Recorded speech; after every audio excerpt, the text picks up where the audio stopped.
कुछ लोग होते हैं जो नदी की बहती धारा में बिना हाथ पांव चलाए प्रवाह के साथ बहते रहते हैं। कुछ लोग अत्यंत दुस्साहसी होते हैं जो जीवन पर्यंत धारा के प्रतिकूल बहने में अपना अथक परिश्रम करते रहते हैं। पर कुछ लोग ऐसे होते हैं जो धारा को अपने अनुकूल बहाने में अपनी शक्ति लगाते हैं और अपने प्रयासों से अंततोगत्वा धारा को अपने अनुकूल कर ही लेते हैं। ऐसा ही भागीरथ प्रयास करने वाले एक वरिष्ठ हस्ताक्षर जो सजल के प्रणेता हैं, डॉक्टर अनिल कुमार सिंह गहलोत साहब को मैं आमंत्रित करती हूँ, वे आए और सजल की उपादेयता पर अपनी बात रखें। आदरणीय अनिल गहलोत साहब। जय श्री राधा कृष्ण। सबसे पहले मैं माँ सरस्वती के श्री चरणों में प्रणाम निवेदित करता हूँ और मंच पर उपस्थित हमारे अतिथिगण तथा सभागार में उपस्थित सभी मेरे साथी जनों को भी मेरा प्रणाम। आज की इस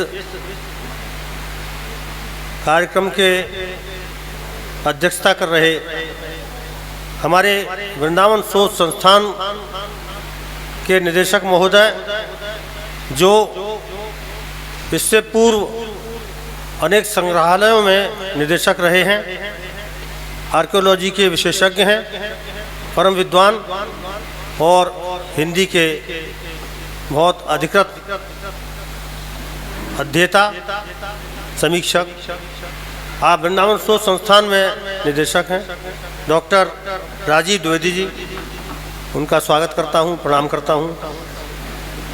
इसके साथ मंच पर विराजित हमारे कासगंज से पधारे हमारी सजल सदना समिति के संरक्षक सदस्यों में और वहाँ के वरिष्ठ चिकित्सक जो प्रतिवर्ष अपना अमूल्य समय इसलिए कि इनके हॉस्पिटल्स में जाइए तो जब मैं जाता हूँ तो ये अपना केबिन बंद करवा देते हैं, किवाड़ तब बात कर पाते हैं। इतना इनका कुशल उच्च कोटि की इनकी प्रैक्टिस है। डॉक्टर सुरेंद्र गुप्ता जी ये कासगंज से पधारे हैं मेरे आग्रह पर, और सजल से और हिंदी से इनका प्रेम है, इसलिए निरंतर हमारे साथ हैं। प्रारंभ से ही हमारी समिति को 10,000 रुपये प्रतिवर्ष सहायता भी करते हैं, और वो तो बहुत छोटी चीज़ है जो ये वहाँ से यहाँ तक आते हैं कासगंज से, ये बहुत बड़ा एक चुनौतीपूर्ण कार्य है इनके लिए। तो ये ऐसा करते हैं, ये हमारे परम वंदनीय हैं। इसके पश्चात आजकल आपको पता है सरकारी सेवाएं मोबाइल के कारण 24 आवर सेवाएं हो गई हैं। अधिकारियों की इतनी हालत ख़राब रहती है कि उनका खाना पीना नींद सब कुछ समझिए कि गिरवी रखी है सरकार के यहाँ।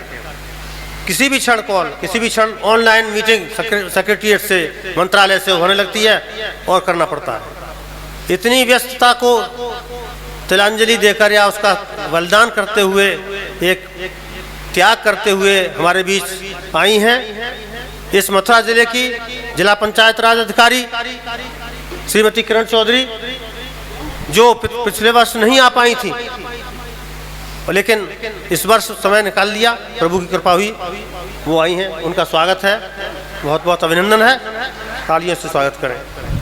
और इसके साथ इस सजल की जो हमारी एक धारा है, जो ये महायज्ञ है, इस महायज्ञ को इस तरह सफल बनाकर और यहाँ तक जो हम ला सके हैं, इसमें इस हॉल का बड़ा दायित्व है, बड़ा इसका रोल है, बड़ा योगदान है कि हम यहाँ बैठे हैं। हमारे अतिथि लोग आराम से यहाँ आकर कार्यक्रम में भाग ले पाते हैं। तो इस हॉल के मालिक या प्रधान सेवक कहूँ, इस महाविद्यालय के सचिव प्रबंध समिति के आदरणीय गिरीश जी, जो न कविता करते हैं न कोई साहित्यिक व्यक्ति हैं, लेकिन हिंदी मातृभाषा के लिए इनका योगदान देखिए।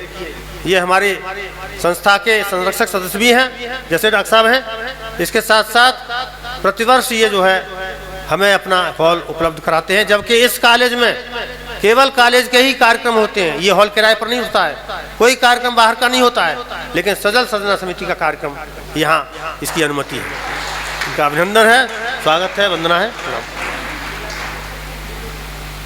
इसमें पूज्य महाराज जी यहाँ इस कार्यक्रम में आए, ये एक और शुभ संकेत है सजल के भविष्य का। ऐसे आशीर्वाद नहीं मिलते हैं, ये दुर्लभ है। पूज्य महाराज जी से बात करना भी दुर्लभ है। और जैसा उन्होंने कहा, और मैं आपको एक बड़ा रोचक बात बताता हूँ, वो किस परिस्थिति में आए हैं। वहाँ मेदांता में एक इनके प्रधान सेवक जो वहाँ जीवन भर जिन्होंने इनकी सेवा की है, उन मुख्य सेवकों में से एक मेदांता हॉस्पिटल में भर्ती है। और ये बात उन्होंने जिस दिन आने की अनुमति दी थी उस दिन भी कही थी कि मुझे समय नहीं उतना है, क्या करूँ। तो मैंने कहा आपको हम प्रारंभ में ही आपका आशीर्वाद करा के मुक्त कर देंगे, तो आने का दे दिया। लेकिन कल की बात बता रहा हूँ आपको, बड़ी आप सुनकर, ये सब प्रभु कृपा से होता है। कल क्या हुआ कि शाम को फोन आया, कल शाम को 5 बजे करीब फोन आया महाराज जी का कि बेटा ऐसा है कि उनकी हालत नाजुक है, बहुत वो खतरे में है, और उसने दर्शन करने की इच्छा व्यक्त की है, और मेरा धर्म है कि मुझे वहाँ जाना चाहिए। तो इसलिए मैं ये निवेदन कर रहा था, मैं ये कह रहा था कि तुम मुझे अनुमति दे दो। ऐसे वाक्य बोला कि अगर तुम मुझे अनुमति दे दो तो मैं कल फिर मैं वहाँ चला जाऊँ, मुझे 6 बजे निकलना पड़ेगा यहाँ से। तो मैंने कहा महाराज जी आप जो बात कह रहे हैं वो मैं अनुभव करता हूँ, वास्तव में आपके अंदर ये एक क्षोभ रह जाएगा कि मैं वहाँ नहीं जा पाया, अगर कुछ होता है तो अशुभ होता है। तो मैंने कहा बिल्कुल आप फिर देखेंगे, कोई बात नहीं, प्रभु मिलाएगा, आपका सत्संग, आपके वचन प्रवचन सुनने को मिलेंगे। इस बार आप स्थगित करिए, आप उनको देखिए। उसके बाद देखिए 15 मिनट बाद फूलों की टोकरी लेने हमारा ड्राइवर गया हुआ था, फूलों की टोकरी पैक करा ली थी और उसने कार में रख ली थी। इतने ही बीच फिर फोन आता है, मैंने सोचा मेरा लग गया।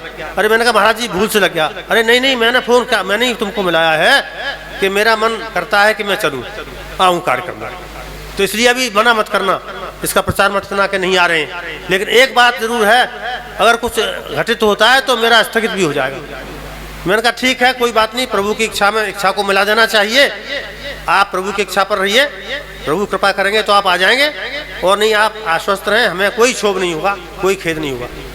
हम तो आज भी तय कर लिया था कि कल ये बोल देंगे कि स्वामी जी के सेवक जो है वो दर्शन करने की इच्छा व्यक्त की है, बुलाया उन्होंने, जाना पड़ा उन्हें। चलिए कृपा हुई, वो आ गए।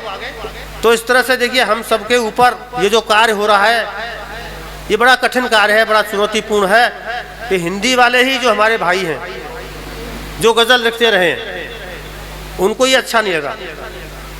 कुछ को तो ये लगता है कि अपना नाम करने के लिए एक नई विधा चला दी है गहलोत ने, जबकि गहलोत ने नहीं चलाई। गहलोत ने कुछ नहीं, गहलोत के दिमाग में केवल सस्ती माँ ने कृपा की तो एक विचार आया कि हम गजल लिखते हैं तो गजल में उर्दू लिखते हैं, हिंदी की लिपि जरूर है, भाषा उर्दू है, शब्द उर्दू के हैं, व्याकरण उर्दू का है, और उसको हिंदी गजल कहते हैं।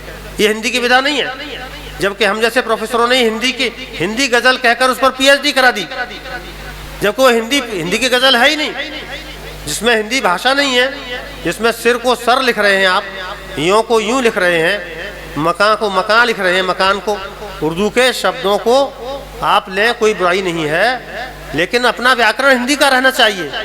हम मकान लिख लें, लेकिन मकान का बहुवचन मकानात तो उर्दू है, मकानों लिखिए। इसी तरह से निशानों हिंदी है। जैसे हम लोग कहते हैं आजकल स्कूलों में व्यवस्था अच्छी नहीं है, ये कोई नहीं कहता स्कूल्स में व्यवस्था अच्छी नहीं है, तो स्कूल्स अंग्रेजी है और स्कूलों हिंदी है, क्योंकि शब्द तो दूसरी भाषा ग्रहण करती है। तो हिंदी में जो शब्द उर्दू के बोलचाल में आ गए, जिनके बिना काम नहीं चल पाता है, वो हिंदी के हो गए हैं, उनका प्रयोग करें, लेकिन व्याकरण अपना हिंदी का रखें। यही सजल का कॉन्सेप्ट है। ये सबको अच्छा लगा तो हमारे साथ सब लोग खड़े हुए। तो ये सरस्वती माँ की कृपा है। ये मेरे साथ जो वरिष्ठ लोग सजलकार बैठे हुए हैं, इन सब के परामर्श से, सुझाव से, निरंतर इनके परामर्श से, इनकी शिक्षा से मैं शिक्षित होकर के और इसमें आगे बढ़ रहा हूँ और सबको बढ़ा रहा हूँ साथ में। तो मेरा अकेले का काम नहीं है ये, मेरे मस्तिष्क में ये कॉन्सेप्ट, भाषा, एक अवधारणा सजल की आई, लेकिन इसको पुष्पित, पल्लवित और आगे बढ़ाया आप सबने सजलकार में, और नए नए सजलकार जो जुड़ रहे हैं वो आज इसको आगे बढ़ा रहे हैं। संतोष जी ने आख्या पढ़ी विस्तार से, काफ़ी काम हो चुका है। कम से कम ये देखिए 10 सजल सप्तक और अब 13 सजल शतक और सजल दशक 4 मुरादाबाद से हमारे मित्र आदरणीय महेश दिवाकर जी, कृपया खड़े हो जाइए। डॉक्टर महेश दिवाकर 40 देशों में ये हिंदी का कार्यक्रम करते हैं, मुरादाबाद में प्रोफेसर रहे हैं और 40 विदेशों में 40 देशों में बाहर जाकर यहाँ से हिंदी वालों को ले जाकर वहाँ के हिंदी भाषियों के साथ मिलकर हिंदी के कार्यक्रम आप करा चुके हैं और विशद आपके ग्रंथावली छपी है। तो आप सजल में आए और आने के बाद सजल में पूरी तरह से इसका झंडा इन्होंने उठा लिया है। 3 विश्वविद्यालयों में PhD का शोध कार्य सजल पर आपके प्रयास से शुरू हो गया। तो ये सजल का भविष्य उज्जवल है। आप सबका उत्साहवर्धन मुझे आगे बढ़ा रहा है। मैं कल 75 वर्ष का हो गया हूँ और प्रभु से कामना करता हूँ कि चाहे एक ही वर्ष और मुझे जीवन मिले, लेकिन स्वस्थ बना रहूँ बस, और सेवा कर दूँ, सेवा करता रहूँ। इस हिंदी को बचाना है। हिंदी उर्दू बनी जा रही थी, अब हम लोग हिंदी में लौटे हैं। हिंदी से प्रेम नहीं था, हिंदी से प्रेम पैदा किया है सजल ने और जागृति लाया। ये सबसे बड़ी बात है, यही हमारी उपलब्धि है। आज अनेक गजलकार गजल छोड़कर सजल लिखने लगे, सजलकार बन गए। तो ये प्रभु कृपा है और आप सबसे मैं यही शुभकामना करता हूँ, आपका सहयोग निरंतर बना रहे। आप इतनी दूर दूर से समय निकाल कर आते हैं। हम शहर के शहर में किसी शादी ब्याह में जाने से कतराते हैं, दूसरे दिन जाके लिफाफा दे आते हैं। ये कहीं जाना, धन तो छोटी चीज है, लेकिन कहीं समय जो आदमी पर आज नहीं है। आज समय के बड़ा अभाव है, समय अपना खर्च करते हैं आप, क्योंकि आपको हिंदी से प्रेम है। आप हिंदी से प्रेम पैदा हो गया है। हृदय परिवर्तन जब हो जाता है तभी ये होता है। तो हृदय परिवर्तन करने में मैं सफल रहा हूँ, इसके लिए प्रभु का बहुत बहुत कृपा की है मुझ पर, आगे भी रहेगी। इसके यही मैं अपनी वाणी को विराम देता हूँ। आप सबको जो हमारे अतिथिगण आए हैं और आप सब श्रोतागण और हमारे सहभागी सजलकार दूर दूर से आए हैं, साहित्यकार आए हैं, मीडिया वाले हैं, सभी को मेरा प्रणाम और बहुत बहुत धन्यवाद, आभार। ज्यों केले के पात में पात पात में पात,